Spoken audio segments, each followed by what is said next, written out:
وما جعلنا القبلة التي كنت عليها إلا لنعلم من يتبع الرسول ممن ينقلب على عقبيه وإن كانت لكبيرة إلا على الذين هدى الله وما كان الله ليضيع إيمانكم إن الله بالناس لرؤوف رحيم صدق اللہ العظیم۔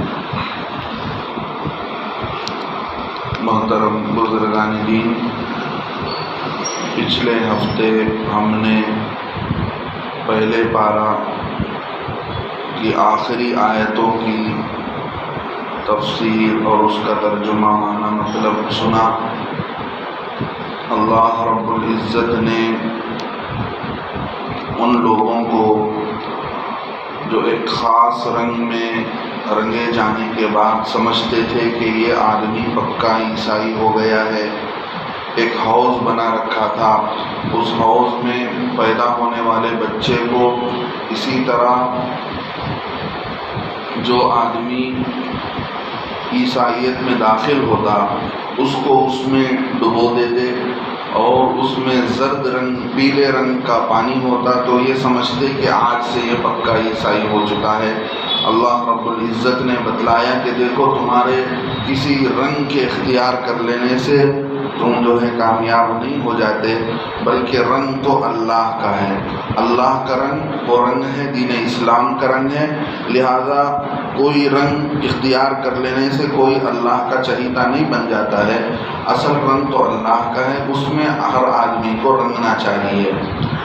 پھر یہ لوگ جو یہ کہتے تھے کہ اللہ رب العزت کے بارے میں کہ تم اللہ تعالیٰ ہمارے ساتھ خاص معاملہ کریں گے، اور اللہ کے معاملے کو لے کر وہ جھگڑا کرتے تھے اللہ کے نبی صلی اللہ علیہ وسلم سے کہ ہم ہی جو ہے اللہ کے چہیتے ہیں اور اللہ ہمارا ہی رب ہے۔ تو اللہ نے بتایا کہ دیکھو جیسا اللہ تمہارا رب ہے ایسے ہی اللہ محمد رسول اللہ صلی اللہ علیہ وسلم کا اور صحابہ کا اور قیامت تک آنے والے انسانوں کا رب ہے، لہذا تم جو کر رہے ہو وہی اس کا بدلہ تم کو ملنے والا ہے۔ ایسا نہیں ہوگا کہ تمہارے سے پہلے جو لوگ آئے تھے ان کی سفارش ریکمنڈیشن سے کل قیامت کے دن تم بچ جاؤ گے، ایسا بھی نہیں ہوگا، بلکہ تمہارے اعمال کا بدلہ تمہیں دیا جائے گا، ان کے عمل کا بدلہ ان کو دیا جائے گا۔ اور اللہ نے فرمایا کہ دیکھو ہم مخلص ہیں، ان سے کہہ دو کہ ہم اپنے عمل کے اندر خالص ہیں، ہم اپنے عمل میں کسی دوسرے کو شریک نہیں کرتے ہیں، ہم اللہ کے لیے ہی کرتے ہیں اور اللہ ہی کے لیے سب کچھ ہے ہمارا۔ تم نے اللہ کو چھوڑ کر حضرت عیسیٰ علیہ السلام کو خدا بنا لیا، حضرت مریم علیہ السلام کو خدا بنا لیا، اسی طرح حضرت عزیر علیہ السلام کو اللہ کا بیٹا بنا لیا، حضرت عیسیٰ علیہ السلام کو اللہ کا بیٹا بنا لیا۔ دین اسلام، دین امت محمدیہ صلی اللہ علیہ وسلم ایسا دین نہیں ہے کسی کو شریک کر لیا جائے، ہمارا عمل تو اللہ کے لیے خالص ہے۔ آگے اللہ نے فرمایا کہ تم جو کہتے ہو کہ حضرت ابراہیم علیہ السلام، اسحاق علیہ السلام، یعقوب یہ سارے نبی یہودی تھے، تو ان سے کہو کہ اللہ زیادہ جانتا ہے کہ تم زیادہ جانتے ہو، اللہ کو زیادہ معلوم ہے کہ تم کو معلوم ہے، یہ بیکار کی باتیں ہیں، اور یہ جو تم باتیں کہہ رہے ہو یہ سب سے بڑا ظلم ہے کہ تم حقیقی بات کو چھپا رہے ہو کہ تمہاری کتابوں کے اندر کیا لکھا گیا ہے، تمہارے نبیوں نے آ کر کیا کہا کہ دین ابراہیمی کا ہی سلسلہ چلا ہے یعقوب علیہ السلام کے واسطے سے، بیچ میں تم لوگوں کے لیے ایک کتاب اتار دی گئی، حضرت موسیٰ علیہ السلام کو کیا بھیج دیا گیا، تم نے سمجھ لیا کہ ہم الگ ہیں اور وہ الگ ہے۔ تمہاری یہ جھوٹی گواہی دینا اللہ کے نزدیک بہت بڑا ظلم ہے۔ اللہ رب العزت تمہاری حرکتوں سے غافل نہیں ہے، کل کے دن تمہاری پکڑ پوچھ کی جائے گی۔ اور آخر میں پہلے پارے کی آخری آیت میں اس امت کو کہا گیا کہ دیکھو یہ لوگ تو تھے جو کر کے چلے گئے، اب تمہیں جو کرنا ہے تم کرو گے تو تم کو وہ ملے گا، انہوں نے جو کیا اس کا بدلہ ان کو ملنے والا ہے، لہذا جو وہ کر کے چلے گئے بنی اسرائیل اس کے بارے میں تم سے نہیں پوچھا جائے گا، تم سے وہ پوچھا جائے گا جو تم کر رہے ہو۔ پھر اللہ رب العزت نے قبلے کے تبدیل ہونے کا قصہ بیان کیا ہے۔ سیقول جو دوسرا پارہ ہے، وہاں سے اللہ رب العزت قبلے کی تحویل قبلہ بدل گیا۔ 16-17 مہینے اللہ رب العزت نے اللہ کے نبی صلی اللہ علیہ وسلم کو مدینہ جانے کے بعد بیت المقدس کی طرف موڑ دیا۔ جب اللہ کے نبی صلی اللہ علیہ وسلم مکے میں تھے، اس وقت اللہ کے نبی صلی اللہ علیہ وسلم اس انداز میں کھڑے ہوتے کہ ایک طرف حجر اسود اور رکن یمانی، یعنی حجر اسود ادھر ہے تو اس کے مقابل میں رکن یمانی ہے، اور وہ رکن یمانی بیت المقدس اس کی طرف پڑتا ہے۔ گویا اللہ کے نبی صلی اللہ علیہ وسلم دونوں قبلے کو سامنے رکھ کر نماز پڑھا کرتے تھے مکے میں جب تک تھے۔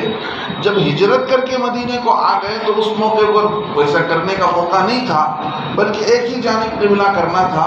اللہ کے نبی صلی اللہ علیہ وسلم کو حکم ہوا کہ تم چند دن کے لیے بیت اللہ کی کعبے سے ہٹ کر بیت المقدس کی طرف قبلہ کر لو۔ اب اللہ رب العزت کے کہنے پر اللہ کے نبی صلی اللہ علیہ وسلم نے قبلہ بدل لیا۔ اب جو لوگ تھے، اسلام کے دشمن تھے، نبی صلی اللہ علیہ وسلم کے خلاف ہر وقت بولتے رہنا، کچھ نہ کچھ کہتے رہنا ان کا مزاج تھا۔ اللہ رب العزت فرماتے کہ یہ بے وقوف لوگ اب کہیں گے لوگوں میں سے کہ کس چیز نے مسلمانوں کو قبلے سے بدل دیا؟ جس قبلے پر وہ تھے، کعبۃ اللہ کی طرف منہ کر کے نماز پڑھ رہے تھے، کس چیز نے ان کو ان کے قبلے سے ہٹا دیا، بدل دیا؟ اللہ فرماتے ہیں نبی علیہ السلام ان سے کہہ دیجئے جدھر بھی رخ کرو اللہ ادھر ہے۔ مشرق بھی اللہ کا ہے، مغرب بھی اللہ کا ہے، لہذا اللہ کہیں گے تو مشرق کی طرف ہم رخ کریں گے، اللہ نے کہہ دیا تو ہم مغرب کی طرف کریں گے۔ اللہ کسی ایک خاص جہت میں نہیں ہے۔ دیکھیے میں بیٹھا ہوں، میں یہاں پر بیٹھ گیا ہوں تو میری یہ جگہ متعین ہو گئی۔ اب جو بھی مجھے دیکھنا ہے وہ پیچھے سے دیکھ نہیں سکتا، مجھے دیکھنا ہو تو سامنے آنا پڑے گا، تبھی جا کر میں دیکھوں گا۔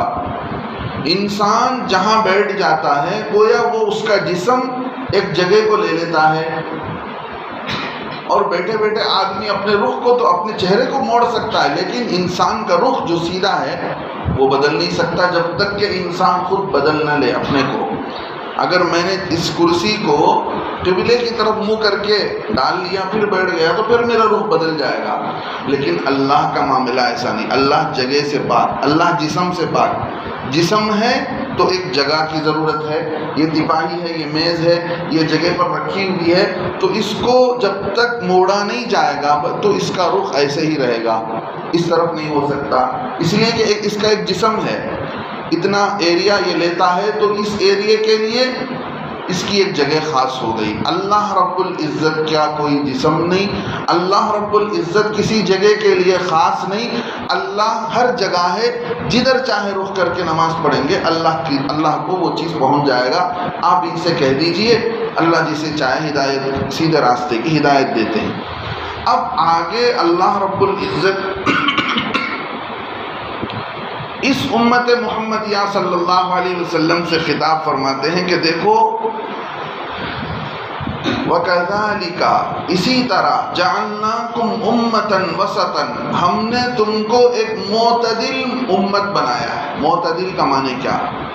وہ امت جو اپنے عمل کے اندر میانہ روی اختیار کرے، نہ زیادہ حد سے آگے بڑھ جائے، نہ کمی کرتے ہوئے جہاں پر رہنا چاہیے اس سے بھی نیچے چلی جائے۔ یہودیوں نے کیا کیا؟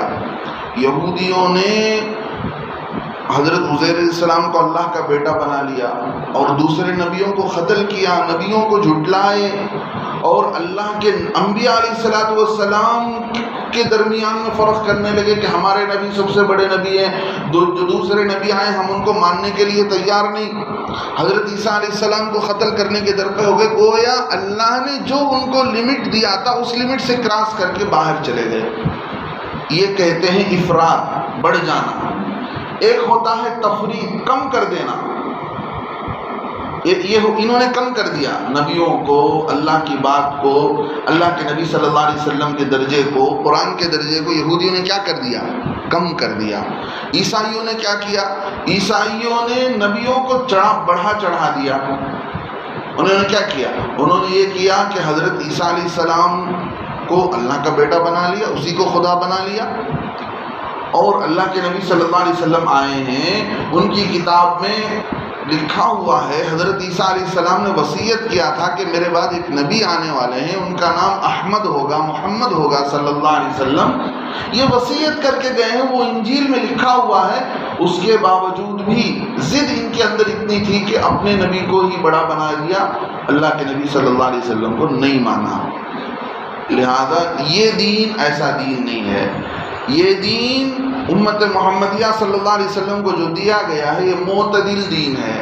اس دین کے اندر میانہ روی ہے، ایک لیول اللہ نے بتلایا ہے کہ اس کے اندر تم اگر چلو گے تو یہ سیدھا راستہ رہے گا، یہی حق کا راستہ ہوگا۔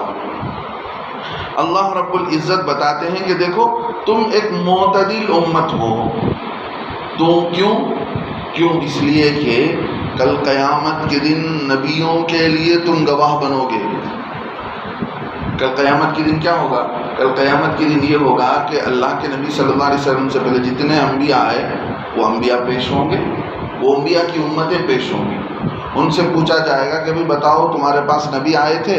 وہ کہیں گے کہ کوئی نہیں آئے، جھٹلائیں گے، نبیوں کے آنے کو جھٹلائیں گے۔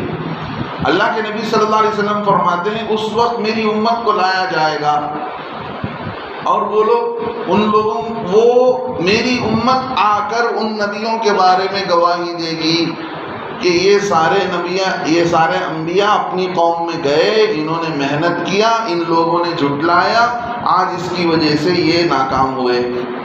تو وہ لوگ کہیں گے کہ بھئی تم لوگ کہاں تھے؟ تم تو بہت بعد میں آئے ہو، تم تو ہمارے زمانے میں، یا اللہ انہوں نے ہم کو دیکھا بھی نہیں، ہمارے نبی کو بھی دیکھا نہیں، ہمارے زمانے میں بھی نہیں تھے، تو ان کو کیا معلوم ہے کہ ہم کیا کیے ہیں کیا نہیں کیے ہیں؟ صحیح بات ہے، ان کا سوال بجا ہے۔